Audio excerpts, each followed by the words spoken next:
Hello everyone.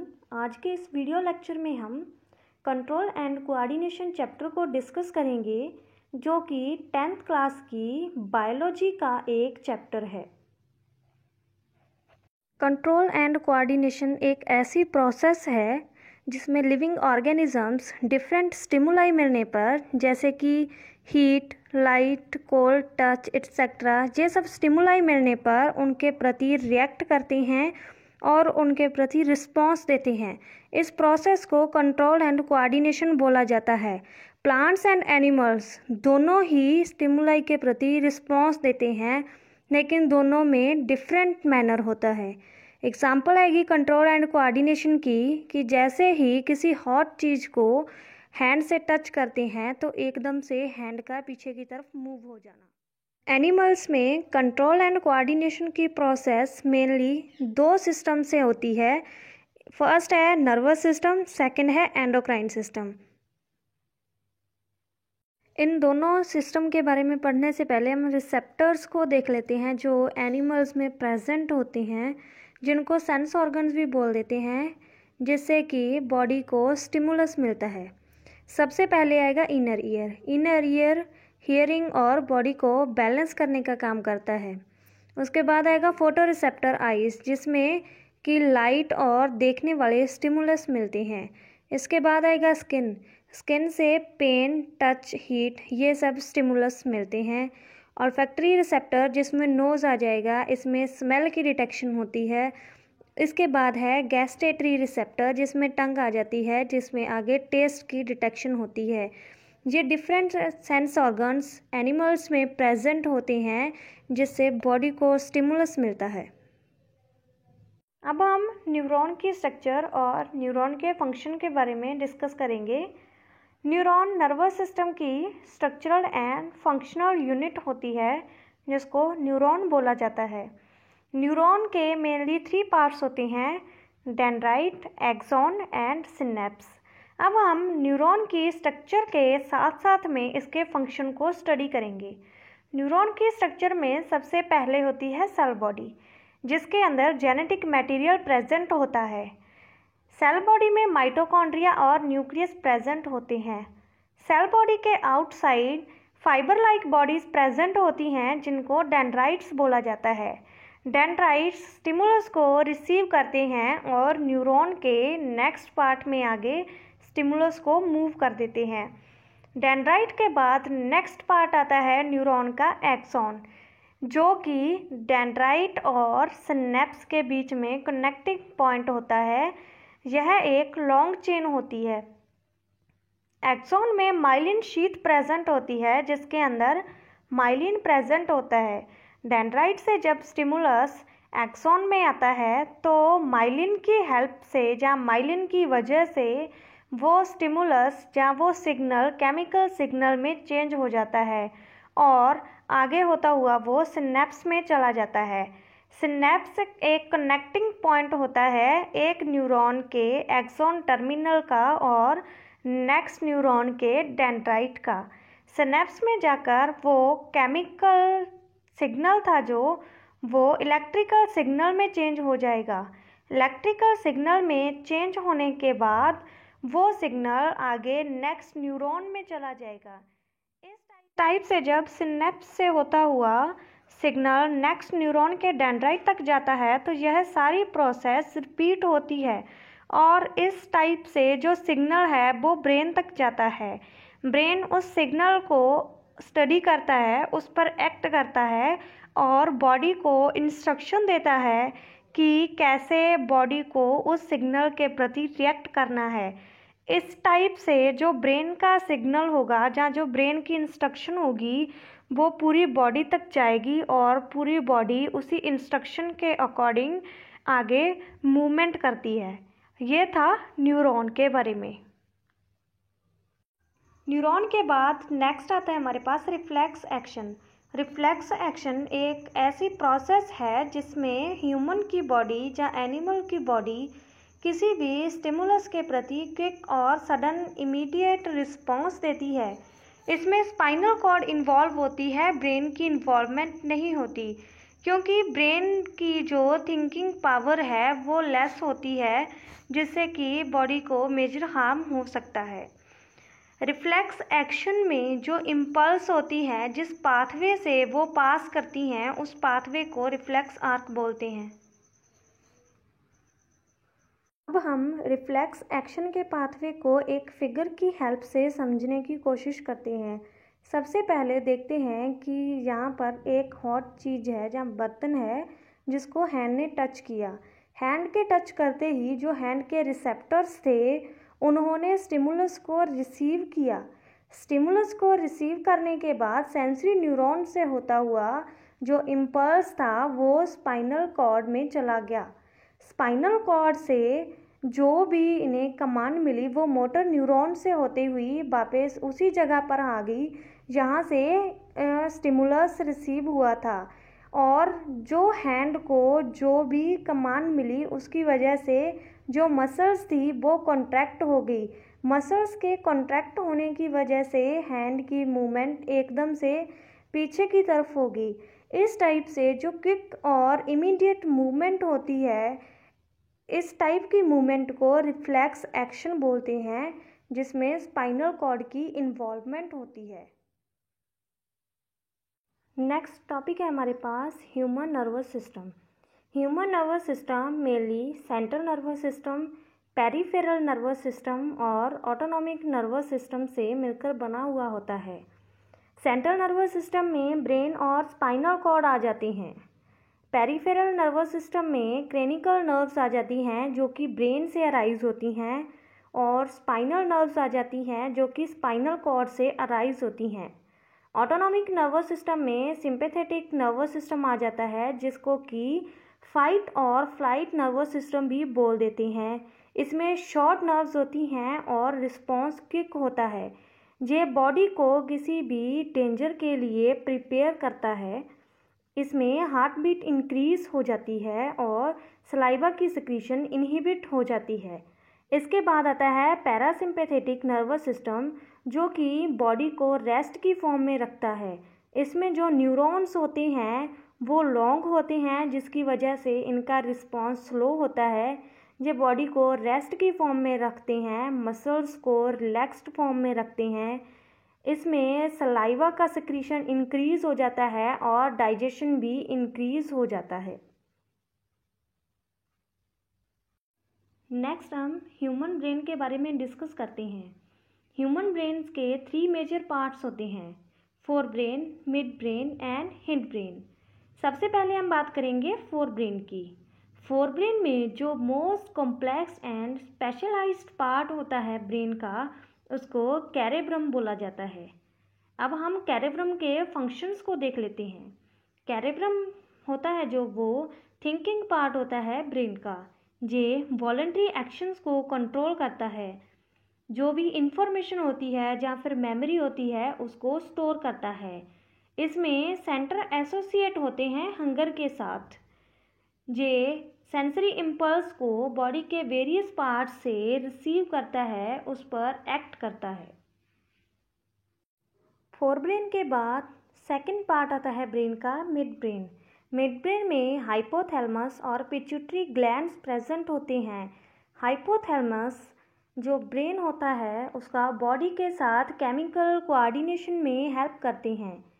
Pituitary glands में hormone secrete होते हैं जो कि आगे ह्यूमन बॉडी में वेरियस फंक्शंस को परफॉर्म करते हैं। ब्रेन के बाद नेक्स्ट आता है हिंड ब्रेन। हिंड ब्रेन में पोन्स, मेड्यूला एंड कैरेबेलम आ जाते हैं। जो कैरेबेलम होता है वो बॉडी के पोस्चर और बैलेंस को कंट्रोल करता है। ये वॉलंटरी एक्शंस को भी कंट्रोल करता है। अब हम बात करेंगे मेड्यूला के बारे में। मेड्यूला इनवॉलंटरी एक्शंस को कंट्रोल करता है, जिसमें blood pressure, salivation and vomiting जैसे एक्शंस प्रेजेंट होते हैं। इसके बाद आते हैं पोन्स। पोन्स में भी इनवॉलंटरी एक्शन जैसे कि रेस्पिरेशन के रेगुलेशन की प्रोसेस आ जाती है। ह्यूमन ब्रेन के बाद अब हम स्पाइनल कॉर्ड के बारे में डिस्कस करेंगे। स्पाइनल कॉर्ड मेडुला ऑब्लोंगेटा से होकर स्टमक के बैक तक एक्सटेंड करती है। ये सिलेंड्रिकल शेप में होती है जो वर्टिब्रल कॉलम के न्यूरल कैनाल से होते हुए पास होती है। स्पाइनल कॉर्ड के पेरिफेरी में वाइट मैटर प्रेजेंट होता है, जबकि इसके सेंटर में ग्रे मैटर प्रेजेंट होता है। जब हम क्रॉस सेक्शन देखते हैं तो जो ग्रे मैटर होता है स्पाइनल कॉर्ड का वो एच फॉर्म में प्रेजेंट होता है, जिसको हॉर्न बोला जाता है। स्पाइनल कॉर्ड में जो ग्रे मैटर होता है उसके मिडल में एक कैनाल प्रेजेंट होती है, जिसको स्पाइनल कैनाल बोला जाता है, जो कैरेब्रो स्पाइनल फ्लूइड से फिल्ड होती है। स्पाइनल कॉर्ड की साइड से 31 पेयर की नर्व्स अराइज होती हैं, जो कि बॉडी के वेरियस पार्ट्स में ब्रांचेस को सप्लाई करती हैं। स्पाइनल कॉर्ड का मेन फंक्शन होता है कि ये बॉडी के वेरियस पार्ट से इंफॉर्मेशन को रिसीव करता है और ब्रेन में इस इंफॉर्मेशन को सेंड करता है। इसके बाद या फिर ये ब्रेन से इंफॉर्मेशन को रिसीव करता है और वेरियस बॉडी पार्ट्स में उस इंफॉर्मेशन को सेंड करता है। ये रिफ्लेक्स एक्शन में भी हेल्प करता है। ये था स्पाइनल कॉर्ड। उसके बाद अब हम बात करेंगे प्लांट्स में कोऑर्डिनेशन की। प्लांट्स में कोऑर्डिनेशन दो टाइप से होती है, एक तो टॉपिक मूवमेंट्स की वजह से और दूसरी होती है हार्मोन्स की वजह से। सबसे पहले हम देखेंगे टॉपिक मूवमेंट्स में, जिसमें सबसे फर्स्ट है हमारे पास फोटोट्रॉपिज्म। फोटोट्रॉपिज्म एक ऐसी प्रोसेस है जिसमें प्लांट की मूवमेंट टुवर्ड द लाइट हो जाती है। जैसे कि हम इस फिगर की हेल्प से समझेंगे कि एक खिड़की से लाइट आ रही है और प्लांट की मूवमेंट उसी तरफ हो रही है जिस टाइप से या जिस साइड से लाइट आ रही है। तो इस टाइप की मूवमेंट को हम बोलते हैं फोटोट्रॉपिज्म। फोटोट्रॉपिज्म में प्लांट की मूवमेंट लाइट की तरफ ऑक्सीजन की वजह से होती है, क्योंकि जो शूट टिप पर ऑक्सीजन प्रेजेंट होता है वो लाइट की वजह से होता है। जैसे जिस एरिया में लाइट ज़्यादा फॉल हो रही है तो एक साइड पर ऑक्सीजन का लेवल कम हो जाएगा और दूसरी साइड पर ऑक्सीजन का लेवल ज़्यादा हो जाएगा, जिसकी वजह से प्लांट में एक इस टाइप से वेंट क्रिएट हो जाएगा और प्लांट की मूवमेंट टुवर्ड दी लाइट हो जाएगी। इस प्रोसेस को बोलते हैं फोटोट्रॉपिज्म। फोटोट्रॉपिज्म के बाद नेक्स्ट है हमारे पास जियोट्रॉपिज्म।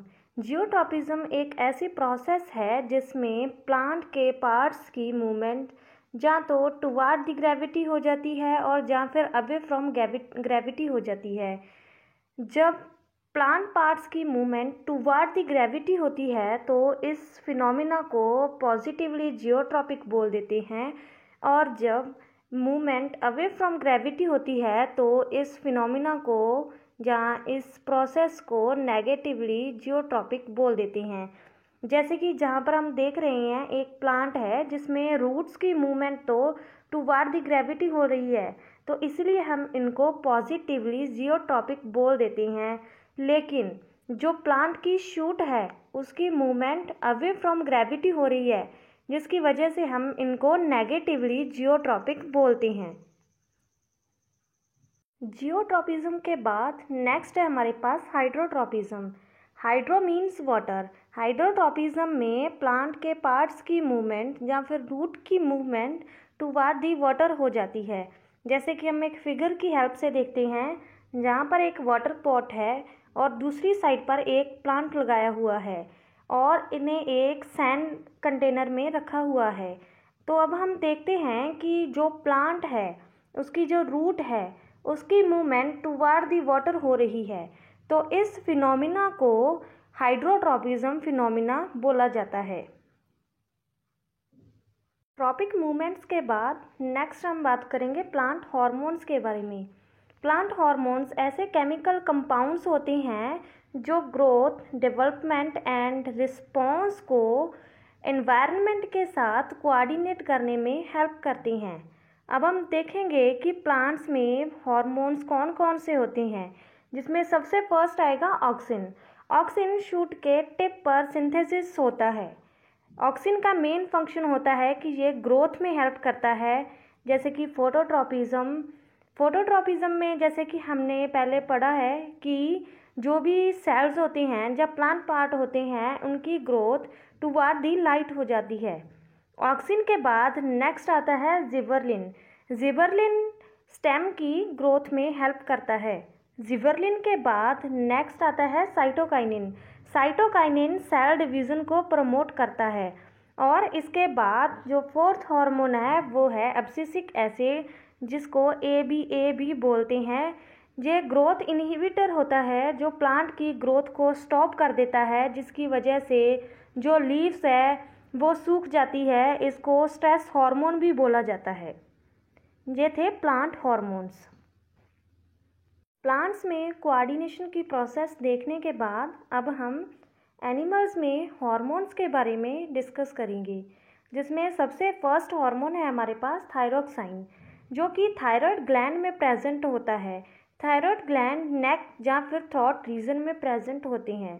थायराइड ग्लैंड्स का मेन फंक्शन होता है कि ये कार्बोहाइड्रेट, फैट्स एंड प्रोटीन्स के मेटाबॉलिज्म को रेगुलेट करते हैं।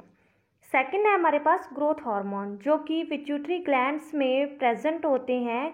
इनकी लोकेशन मिड में होती है और ये ग्रोथ एंड डेवलपमेंट को रेगुलेट करते हैं। इसके बाद नेक्स्ट हार्मोन है हमारे पास एंड्रीलाइन। एंड्रीलाइन एड्रीनल ग्लैंड्स में प्रेजेंट होता है। इनकी लोकेशन अबव द किडनीज होती है कि ये अबव द किडनीज प्रेजेंट होते हैं। इनका फंक्शन देखते हैं कि ये blood pressure, heartbeat, carbohydrate metabolism को रेगुलेट करता है। इसके बाद फोर्थ हार्मोन्स है हमारे पास सेक्स हार्मोन्स, जिसमें टेस्टोस्टेरोन मेल्स में होता है और एस्ट्रोजन फीमेल्स में होता है। टेस्टोस्टेरोन में टेस्टीज आती हैं और एस्ट्रोस्टेरोन में ओवरीज आती हैं। मीन्स कि ये टेस्टीज और ओवरीज में प्रेजेंट होते हैं। इसके बाद देखते हैं कि इनकी लोकेशन क्या होती है। ये लोअर एब्डोमिनल एरियाज में प्रेजेंट होते हैं। इनका मेन फंक्शन होता है कि ये प्यूबर्टी के टाइम पर चेंजेस लाते हैं। जब सेक्सुअल मैच्योरिटी होती है तो मेल्स और फीमेल्स यानी कि जो बॉयज़ और गर्ल्स में जो चेंजेस आते हैं वो इन्हीं हार्मोन्स की वजह से आते हैं। ये थे एनिमल्स में हार्मोन्स। एनिमल्स में हार्मोन्स के बारे में पढ़ने के बाद अब हम डायबिटीज़ के बारे में डिस्कस करेंगे। सबसे पहले हम देखेंगे कि डायबिटीज़ का मेन कॉज क्या होता है। डायबिटीज़ जो होती है वो मेनली इंसुलिन हार्मोन की डेफिशिएंसी की वजह से होती है, या फिर हम ऐसे बोल सकते हैं कि इंसुलिन हार्मोन की कमी की वजह से होती है। इंसुलिन हार्मोन पैनक्रियाज में सेक्रेटेड होता है, जो कि ब्लड में शुगर के लेवल को कंट्रोल करने के लिए रिस्पॉन्सिबल होता है। इसके बाद हम बात करेंगे डायबिटीज़ के ट्रीटमेंट की। वो पेशेंट जिनको डायबिटीज़ है उन्हें इंसुलिन हार्मोन का इंजेक्शन दिया जाता है। जब उन्हें इंसुलिन हार्मोन का इंजेक्शन दिया जाता है तो वो इंसुलिन हार्मोन उनके ब्लड में शुगर के लेवल को रेगुलेट करने में हेल्प करता है। इस टाइप से इंसुलिन हार्मोन के इंजेक्शन से या फिर इंसुलिन हार्मोन की डोज से डायबिटीज़ को क्योर किया जा सकता है।